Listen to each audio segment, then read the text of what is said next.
Números capítulo 9, vamos ler a partir do versículo 15. Números 9, verso 15, diz assim: No dia em que foi erigido o tabernáculo, a nuvem o cobriu, a saber, a tenda do testemunho. E à tarde estava sobre o tabernáculo uma aparência de fogo até a manhã. Assim era de contínuo, a nuvem o cobria, e de noite havia aparência de fogo. Quando a nuvem se erguia de sobre a tenda, os filhos de Israel se punham em marcha, e no lugar onde a nuvem parava, aí os filhos de Israel se acampavam. Verso 18: Segundo o mandado do Senhor, os filhos de Israel partiam, e segundo o mandado do Senhor se acampavam. Por todo o tempo em que a nuvem pairava sobre o tabernáculo, permaneciam acampados. Quando a nuvem se detinha muitos dias sobre o tabernáculo, então os filhos de Israel cumpriam a ordem do Senhor e não partiam.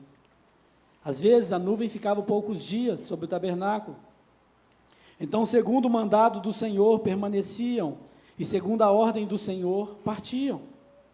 Às vezes a nuvem ficava desde a tarde até a manhã.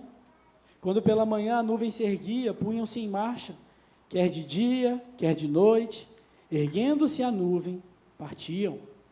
Se a nuvem se detinha sobre o tabernáculo por 2 dias, ou 1 mês, ou por mais tempo, enquanto pairava sobre ele, os filhos de Israel permaneciam acampados, e não se punham em marcha, mas erguendo-se ela, partiam.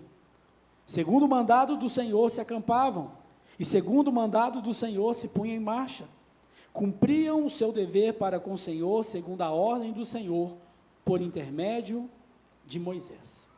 Pai, muito obrigado pela palavra do Senhor. Nessa noite já fomos tão edificados, Pai, pelas orações, pelos louvores, por todos os acontecimentos nessa celebração. Mas agora, Pai, que toda a nossa atenção, Pai, esteja na Tua palavra. Com mentes alertas, com corações receptivos, recebamos do Senhor nessa noite a palavra para a nossa vida. Em nome de Jesus, amém. Pode se sentar. Você pode dizer comigo? A nuvem está se movendo.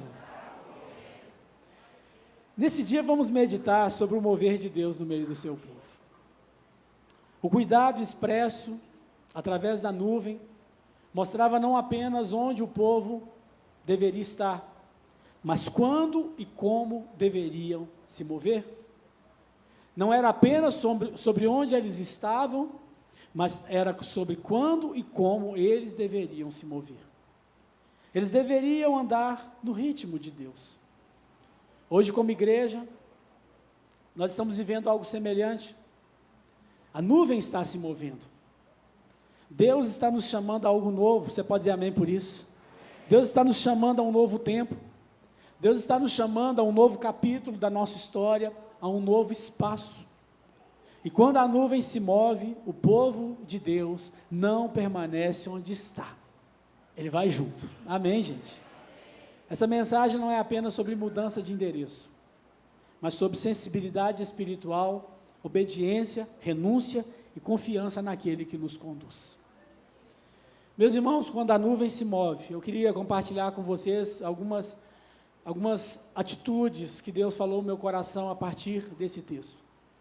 Primeiramente, quando a nuvem se move, diga comigo, esteja debaixo da nuvem. A Bíblia nos diz que quando aquela nuvem, ela está sobre o tabernáculo, ela é colocada sobre, ela cobriu aquele tabernáculo. Meus irmãos, estar debaixo da nuvem fala de vivermos a nossa vida debaixo dessa cobertura, dessa presença gloriosa, dessa proteção gloriosa. Jamais fique de fora, querido. Deus não nos tira da sua nuvem.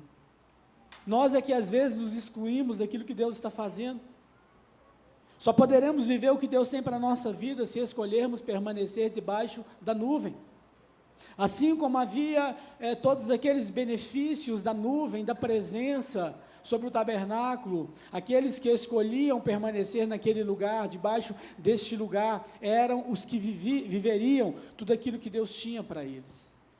Meus irmãos, assim como na arca, a promessa era para quem escolhia estar dentro.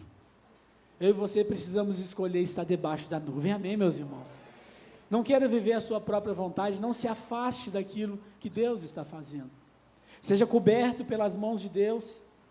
É muito interessante que aquela passagem que fala sobre o vaso nas mãos do oleiro. A Bíblia diz que o vaso se lhe estragou nas suas mãos. Irmãos, sejam dias bons, sejam dias difíceis.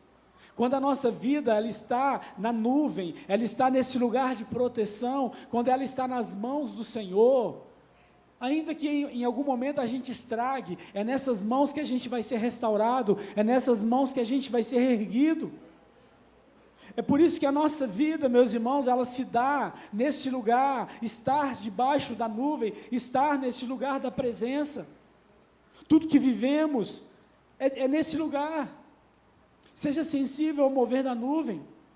Eu não quero me distrair na caminhada, eu não quero que a nuvem vá e eu fique ali, opa, cadê a nuvem? Eu não estou mais debaixo dela, eu não estou mais nesse lugar onde eu deveria estar. Meus irmãos, se a nuvem, ela não se moveu, não se mova, mas se a nuvem, ela avançou, não fique para trás, amém, meus irmãos? Nunca saia da nuvem, nela está tudo que eu e você precisamos para viver a nossa vida em Deus. O primeiro ensinamento que nós temos neste texto, a nuvem está se movendo, esteja debaixo da nuvem. Eu quero estar no lugar onde Deus está, eu quero estar vivendo aquilo que Deus está realizando, eu quero desfrutar daquilo que Deus está fazendo, mas eu preciso estar neste lugar. Esteja na nuvem. E imagine um israelita, imagine alguém que estava ali, mas perdeu, se distraiu por algum momento, ele perdeu esse tempo, ele não conseguiu prestar atenção naquilo que estava acontecendo, irmãos. Se há algo que Deus ele nos dá, é o discernimento, é a gente fazer a leitura do tempo que a gente está vivendo, e a gente está inserido naquilo que Deus está fazendo. Por isso, estar debaixo da nuvem é a primeira atitude que nós precisamos ter. Mas o texto ainda nos fala sobre algo mais. A Bíblia diz no versículo 17 assim: quando a nuvem se erguia de sobre a tenda, os filhos de Israel se punham em marcha. Se punham em marcha. Quando você vira a página da sua Bíblia, o versículo 21, observe comigo o que diz: às vezes a nuvem ficava desde a tarde até a manhã. Quando pela manhã a nuvem se erguia, punham-se em marcha.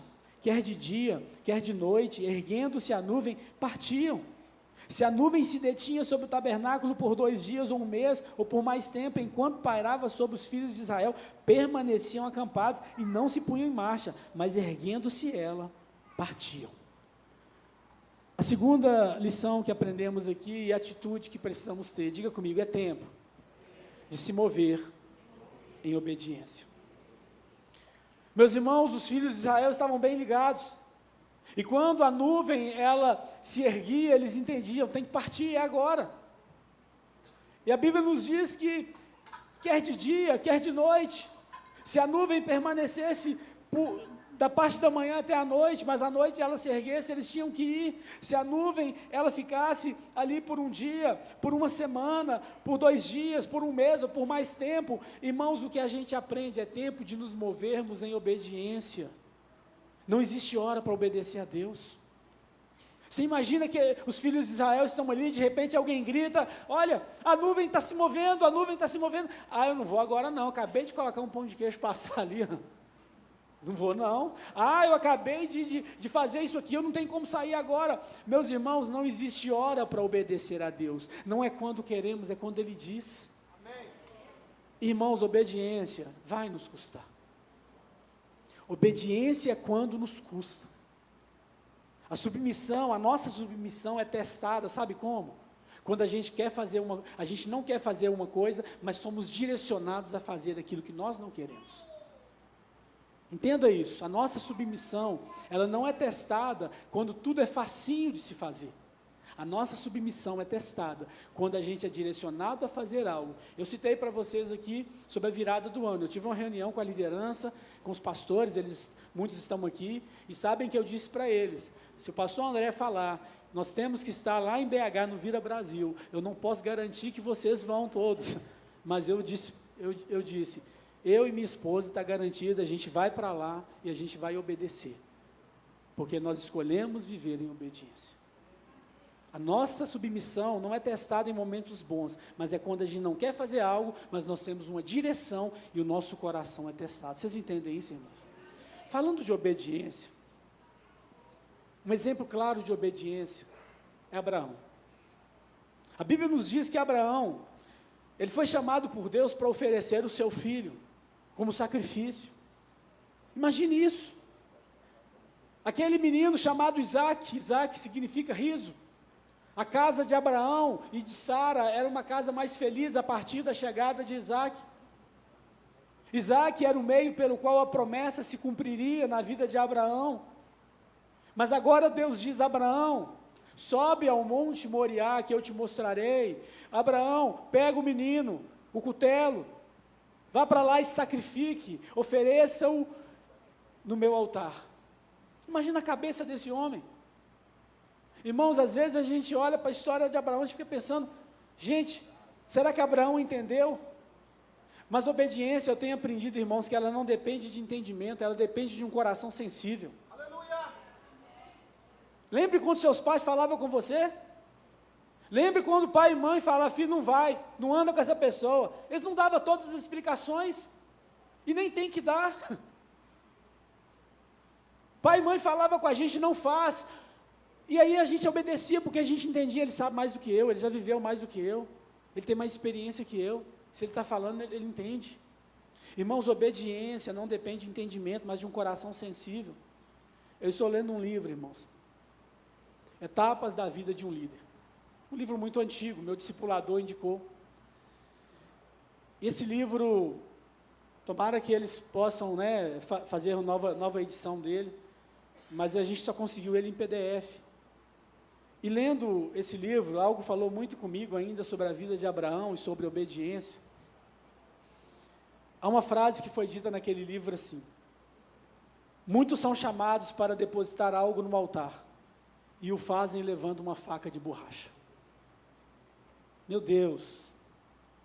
Muitos são chamados a levar algo no altar, e o fazem levando uma faca de borracha. O que é isso?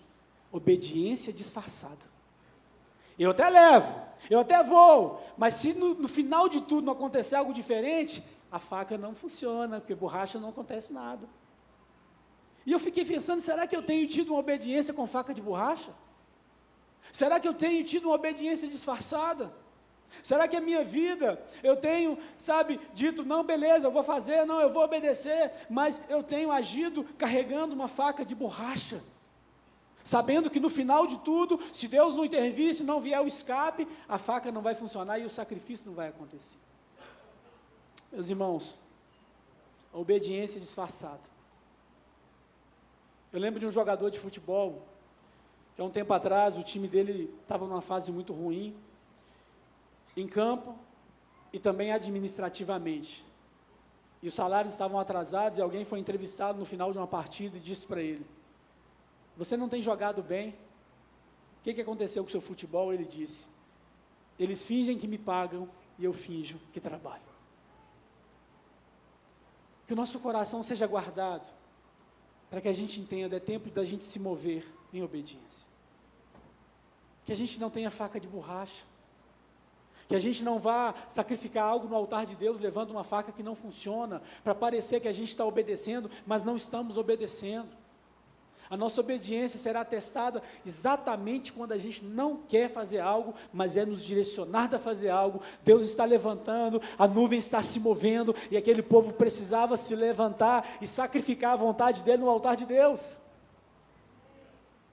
A nossa plena obediência revela uma plena confiança. Irmãos, obediência, a nossa confiança é resultado do nosso conhecimento de Deus. Por que você confia no seu marido, na sua esposa? Porque você conhece, porque você convive, melhor do que qualquer pessoa. Então, se eu conheço, é por causa do relacionamento. E se eu me relaciono, isso gera confiança, e porque gera confiança, eu conheço a voz do meu Senhor. E quando Ele diz, a nuvem está se movendo, eu vou andar a partir da voz de quem eu confio. Mover é obedecer, avançar é confiar. É tempo de se mover em obediência. Que não haja em nossas mãos facas de borracha. Que a gente não tente fazer um sacrifício que nunca vai acontecer, porque a gente não está pronto para fazer aquilo que Deus nos pediu. Quem recebe na sua vida? Mas há algo mais nesse texto. Esse texto nos fala, meus irmãos, que aqueles irmãos cumpriam o seu dever para com o Senhor. Quando aquela nuvem pairava sobre o tabernáculo, ela podia ficar ali apenas meio-dia, né, da parte da manhã à parte da noite, e se erguer de novo. Ela podia ficar ali 2 dias, uma semana, um mês, ou um tempo indeterminado. Mas o que acontecia nesse tempo em que a nuvem estava pairada? Não era um tempo de ociosidade, não era um tempo improdutivo, era um tempo em que a vida do povo acontecia. Eles comiam, eles plantavam, eles planejavam, eles estavam ali, ainda que a nuvem podia a qualquer momento se erguer, mas eles não paravam as suas vidas. Isso me faz lembrar quando o profeta Jeremias escreve no capítulo 29, marque aqui, vamos lá comigo, dá tempo da gente ler, Jeremias 29,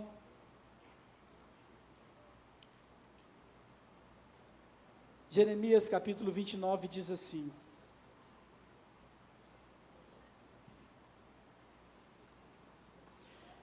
Jeremias 29, todos acharam? Diz assim, são essas as palavras da carta que Jeremias, o profeta, enviou de Jerusalém ao resto dos anciãos do cativeiro, como também aos sacerdotes, aos profetas e a todo o povo que Nabucodonosor havia deportado de Jerusalém para a Babilônia. Ou seja, essa carta foi para quem? Foi para o resto dos anciãos do cativeiro, foi para os sacerdotes, para os profetas e para todo o povo que Nabucodonosor havia deportado de Jerusalém para a Babilônia. Verso 2. Depois que saíram de Jerusalém, o rei Jeconias, a rainha mãe, os oficiais, os príncipes de Judá e Jerusalém, e os sacerdotes, e os carpinteiros e ferreiros. Verso 3. A carta foi mandada por intermédio de Elazar, filho de Safã, e de Gemarias, filho de Ilquias, os quais Edequias, rei de Judá, tinha enviado à Babilônia a Nabucodonosor, rei da Babilônia, e dizia, assim diz o Senhor dos Exércitos, o Deus de Israel, a todos os exilados que eu deportei de Jerusalém para a Babilônia, edificai casas e habitai nelas, plantai pomares e comei o seu fruto, tomai esposas, gerai filhos e filhas, tomai esposas para vossos filhos, e dai vossas filhas a maridos, para que tenham filhos e filhas, multiplicai-vos aí, e não vos diminuais. Procurai a paz da cidade para onde vos desterrei, e orai por ela ao Senhor, porque na sua paz vós tereis paz. Porque assim diz o Senhor dos Exércitos, o Deus de Israel, não vos enganem os vossos profetas, que estão no meio de vós, nem os vossos adivinhos, nem deis ouvidos aos vossos sonhadores, que sempre sonham segundo o vosso desejo. Porque falsamente vos profetizam eles em meu nome, eu não os enviei, diz o Senhor. Assim diz o Senhor, logo que se cumprirem para a Babilônia 70 anos, atentarei para vós outros, e cumprirei para convosco a minha boa palavra, tornando a trazer-vos para este lugar. Eu é que sei que pensamentos têm a vosso respeito, diz o Senhor, pensamentos de paz e não de mal, para vos dar o fim que desejais. Então me invocareis, passareis a orar a mim, e eu vos ouvirei. Buscar-me-eis e me achareis, quando me buscardes de todo o vosso coração. Serei achado de vós, diz o Senhor, e farei mudar a vossa sorte. Congregar-vos-ei de todas as nações e de todos os lugares para onde vos lancei, diz o Senhor. E tornarei a trazer-vos ao lugar de onde vos mandei para o exílio. Olhem para cá, irmãos. A terceira lição que temos aqui, diga comigo, avançar exige desprendimento. Eu disse que quando a nuvem pairava, a vida deles continuava acontecendo. Mas quando a gente lê aqui em Jeremias 29, esse povo que estava no cativeiro, havia muitos profetas que se levantavam, dizendo que estavam falando em nome de Deus, e começavam a falar com o povo: olha, está acabando, viu, o tempo, vocês vão voltar logo, olha, está acabando. Isso produziu nas pessoas uma estagnação. Eles não mais planejavam, eles não mais queriam fazer nada, e Deus precisa levantar o profeta Jeremias para falar para eles assim: gente, olha, vocês vão edificar casas, vocês vão habitar nelas, vocês vão plantar pomares, vocês vão comer do fruto, vocês vão casar, vocês vão dar os filhos em casamento, vocês vão viver a vida de vocês neste lugar, mesmo sendo um lugar em que vocês não gostariam de estar. Então, o profeta Jeremias levanta com essa voz para mostrar para eles que a vida deles, apesar de estar num lugar onde eles não queriam permanecer, eles não poderiam parar as suas vidas. E aí o Senhor fala: eu é que sei que pensamentos têm a vosso respeito. Ou seja, não eram os falsos profetas, não eram aqueles que se levantavam para dizer: o tempo do exílio está acabando. Não eram esses. Deus está dizendo: eu é que sei. Agora, irmãos, imagine esse povo, depois de construir muitas coisas, depois de ter pomares, de ter construções, e chegava o tempo da volta, e chegava o tempo de sair daquele lugar. Quando nós pensamos no texto que a gente lê, sobre essa construção, sobre pessoas que, quando a nuvem estava parada, eles haviam construído algo, e aí de repente a nuvem vai se erguer, a nuvem se ergueu e alguém começa a dizer: peraí, eu plantei algo, olha, eu construí algo nesse período que a nuvem estava parada, olha, eu edifiquei algo e agora eu fico na dúvida, eu vou com a nuvem ou eu fico com o que eu construí? Avançar exige desprendimento. Se há algo que nós construímos aqui nesse tempo, o fizemos pela graça de Deus e pela bondade de Deus. Se há algo que foi levantado, se há algo que foi edificado neste lugar, tudo aconteceu pela graça de Deus na nossa vida. Mas é preciso que a gente entenda que muitas vezes podemos ficar presos àquilo que nós não vamos poder levar, andando com a nuvem, acompanhando a nuvem está se movendo, mas aquele povo talvez poderia começar a olhar para o lado e dizer: mas a nuvem está indo, e a gente precisa se lembrar: tudo que eu tenho é por causa da nuvem, tudo que eu tenho é por causa da presença. Se eu construir algo, é porque a nuvem estava sobre mim, é porque a presença estava sobre a minha vida, e a presença é mais importante do que qualquer coisa que eu tenha construído nesse tempo. Avançar exige desprendimento.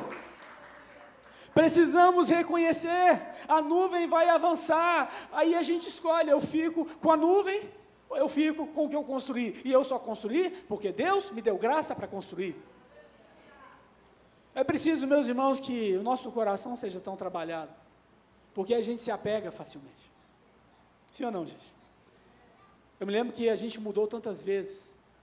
A gente morava lá no Jiquiri, no Ponte Nova, depois fomos morar no São Bernardo, depois fomos morar no Santa Clara, depois fomos morar no Bernardo de Souza, depois viemos para o Jardim da Glória. E, irmãos, a família sempre mudou junto, né? Não ficava ninguém para trás. Mas muitas vezes a gente ficava dizendo: não, a gente está mudando aqui, é legal isso aqui. A gente está mudando, mas, não, isso aqui vai ficar. Irmãos, eu sei que aquele Atos News, quando você olha para esse ambiente, quando você lembra de tantas coisas, a gente fica assim: nó. Mas essa semana eu ouvi uma frase assim, a gente estava na nossa reunião, e aí essa frase dizia sobre sonho, que todo sonho exigirá sacrifícios. Se a gente escolher ter um sonho menor, nós teremos sacrifícios menores. Mas se a gente quiser sonhar mais alto, nós teremos que sacrificar mais. Está disposto a se esforçar, a se sacrificar mais? Então mantenha os seus sonhos grandes. Não está disposto? Diminua os seus sonhos. Meus irmãos, a nossa fé, muitas vezes ela é um agir a partir da voz de Deus. A gente precisa entender isso, que Deus não nos dá tudo bonitinho, tudo, sabe? Eu saio daqui agora e coloco no GPS: olha, eu vou lá em Contagem, e aí eu coloco no GPS, eu quero ir para Contagem, ele vai me oferecer rotas, ele vai me dizer basicamente quanto tempo eu vou gastar para chegar lá, ele vai me falar sobre situações do caminho: olha, está vermelho aqui, é porque teve uma batida, é porque o trânsito aqui está congestionado, mas você vai chegar aproximadamente nesse horário. Isso é um GPS. Mas a nossa fé não é um GPS. Deus só fala, vai. Ele não fala como que vai ser no caminho, Ele não fala que hora que nós vamos chegar lá, simplesmente a gente se movimenta a partir da voz de Deus. Isso porque se Deus falar com a gente, irmãos, pense na sua vida, o que você viveu talvez no último ano, ou nos últimos 5, 10 anos, se Deus tivesse te falado antes, nesses próximos 10 anos, você vai trilhar um caminho, vai ser turbulento assim, você vai passar por isso, irmãos, eu e você já tinha desistido, sim ou não, gente? Fala, Deus, onde é que eu assino para desistir desse negócio, porque eu não quero não. É por isso que Ele não nos revela tudo, é por isso que Ele não dá tudo para nós, é porque a gente vai amadurecendo no caminho, Ele vai nos dando força, Ele vai nos dando graça, para que a gente possa enfrentar um dia de cada vez. Avançar exige desprendimento. Existem coisas que não vai dar para ir. Talvez tem coisas que aqui funcionam muito bem, lá ainda vai demorar para funcionar. E é preciso compreensão. É preciso que a gente entenda. É igual uma casa nova. Quem já mudou sabe, irmãos. Tem cômodo que você fala, gente, estou tentando acostumar com esse cômodo. Não é assim, gente? Irmãos, eu mudei pouco, eu acho, mas tem gente que já deve ter mudado umas 20, 30 vezes. Começava a acostumar com o vizinho, está na hora de ir embora, vamos embora. Quem sabe já te chamar até de cigano. Mas, irmãos, é preciso que a gente se desprenda reconhecendo isso. Tudo que a gente construímos por causa de Deus. E a gente deve se apegar, não a lugares, não a pessoas, mas à presença de Deus. Por isso, irmãos, a nuvem está se movendo. A gente precisa estar debaixo da nuvem. A gente precisa se mover em obediência, uma obediência sincera. E a gente precisa entender, avançar vai exigir de nós desprendimento.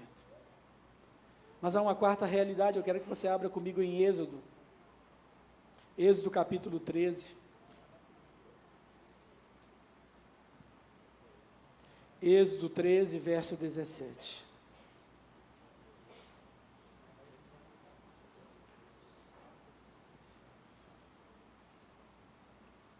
Diz assim, Êxodo 13, verso 17. Tendo Faraó deixado ir o povo, Deus não o levou pelo caminho da terra dos filisteus, posto que mais perto, pois disse, para que porventura o povo não se arrependa, vendo a guerra, e torne ao Egito. Porém Deus fez o povo rodear pelo caminho do deserto, perto do mar Vermelho, e arregimentados subiram os filhos de Israel do Egito. Também levou Moisés consigo os ossos de José, pois havia este feito os filhos de Israel jurarem solenemente, dizendo, certamente Deus vos visitará daqui, pois levai convosco os meus ossos. Tendo, pois, partido de Sucote, acamparam-se em Etã, à entrada do deserto. Olha o verso 21 que diz, o Senhor ia adiante deles. Você pode dizer isso comigo? O Senhor ia adiante deles. Durante o dia, numa coluna de nuvem para os guiar pelo caminho. Durante a noite, numa coluna de fogo para os alumiar, a fim de que caminhassem de dia e de noite. Diga comigo, nunca se apartou do povo a coluna de nuvem durante o dia, nem a coluna de fogo durante a noite. Nós chegamos no nosso quarto ponto. Diga comigo, a nossa segurança está em quem nos guia. Amém, meus irmãos? A nossa segurança está em quem nos guia. Se o Senhor está à nossa frente, não temos motivo para olhar para trás. O Senhor guia esse povo de maneira muito intencional a um caminho que não era o mais curto, mas a um caminho do deserto, para que eles não fossem tentados a querer voltar para o Egito. Mas é tão interessante, irmãos, que ao olhar para esse texto, a gente entende que Deus, Ele se coloca à frente do seu povo. Às vezes a gente vê pessoas dizendo para os outros, olha, Deus te acompanhe. Mas a verdade é que não é Deus que tem que nos acompanhar, é a gente que tem que caminhar a partir da direção de Deus e vendo Deus. Amém, meus irmãos? Irmãos, o texto nos diz que o Senhor ia à frente deles durante o dia, numa coluna de nuvem, para os guiar pelo caminho. Deus, Ele é o guia do seu povo. Para os alumiar, Deus é a luz que clareia o nosso caminho, e o texto diz, a fim de que caminhassem de dia e de noite. O nosso caminho, meus irmãos, não é apenas de dia. De dia parece que tudo é mais fácil. De dia parece que tudo é mais tranquilo. Eu uso esse auxiliar aqui, e às vezes durante o dia eu fico sem ele, e fica até de boa. Mas quando vai chegando a tardezinha, emendando com a noite, não sei se é assim com você, eu tenho que dar uma embolada, irmãos, que passa um irmão mais de longe e fala, paz, pastor, se eu tivesse aí ele, eu falo, paz, irmão, não estou vendo nada. Porque durante o dia parece que tudo é mais claro, muito mais fácil, mas à noite as coisas começam a embaçar. Mas Deus, Ele não quer que eu caminhe, que você caminhe apenas de dia. Existem noites desafiadoras, e o povo de Israel não deveria parar a sua caminhada, a nuvem está se movendo, o Senhor está adiante deles, mas era um caminho para ser feito de dia e de noite. Meus irmãos, o texto é claro a nos dizer que nunca se apartou deles. Nós temos um Deus que Ele promete estar conosco todos os dias. Quando damos um passo, não damos sozinhos. Quando a nuvem se move, há em nós a sensibilidade, há em nós a obediência, há em nós estar debaixo da nuvem, há em nós um desprendimento, há em nós uma voz que nos guia, há em nós um Deus que vai à nossa frente. E o texto nos diz que Ele nunca se apartou do povo dEle. Jesus disse, eu estarei com vocês todos os dias. Irmão, se Deus não estiver nos lugares que a gente vai, eu não quero ir, mas se o Senhor está, se a nuvem nos conduz, se há um propósito, é nesse lugar que eu quero estar. O deserto é marcado por extremos, noites, dias quentes, sol escaldante. Quem sabe a sua vida tem sido assim, dias tão quentes, fornalhas, provações, mas a presença de Deus é como uma sombra que vem sobre a nossa vida. O Senhor ir à nossa frente é aquele que vem trazendo refrigério em dias de provações. O Senhor é aquele que vem trazendo o frescor da sua presença em dias turbulentos, a sua proteção, o seu cuidado nos dias quentes de deserto. Mas é também o deserto de noites de frios intensos. E Deus é o fogo que nos aquece. Quem sabe o seu coração está frio. Quem sabe você tem vivido tempos de frieza e você tem percebido, olha, eu já estive melhor do que eu estou hoje. Quem sabe você tem olhado para dentro de você e as noites frias, elas têm deixado o seu coração mais frio. Você não tem buscado a Deus como você já buscou em outros tempos. O Senhor é fogo que nos aquece. O Senhor é fogo que vem para aquecer o nosso coração. A nuvem está se movendo. E quando a gente entende, eu preciso estar no lugar para onde a nuvem está indo, é nesse lugar que Deus traz refrigério em dias de provações tão quentes, em dias, sabe, tão difíceis, mas é o mesmo Senhor que visita noites frias da nossa história, como uma coluna de fogo a nos aquecer, a nos guardar. Nessa noite nós entendemos isso. Um ciclo se encerra, mas a obra não se encerra. A nuvem que nos guiou até aqui é a mesma que está nos chamando a avançar. E para onde Deus está nos levando? Ele já está lá. Jesus está lá. Ele não está nos levando para um lugar onde Ele não esteja. Ele vai à nossa frente não apenas apontando o caminho, mas Ele estando conosco. Porque o lugar pode até mudar, mas a presença permanece. A promessa permanece. Fique de pé no seu lugar se você crê nisso. A nuvem está se movendo. Durante anos nós ensaiamos mudanças. Eu quero que você tome a mão de quem está perto de você nessa hora. Durante anos nós ensaiamos e preparamos para um dia a gente falar, olha, estamos indo de verdade. E esse momento chegou. E que o nosso coração esteja tão desprendido, entendendo que há uma gratidão tão grande no nosso coração. Mas a nuvem está nos chamando para algo novo. Há um capítulo novo, porque nós servimos um Deus de obras completas. Um Deus de obras completas. Você pode dizer isso comigo? Eu sirvo um Deus de obras completas. E o projeto é dele. E ele faz tudo se cumprir na hora certa. Erga as mãos de quem você segura nesse momento.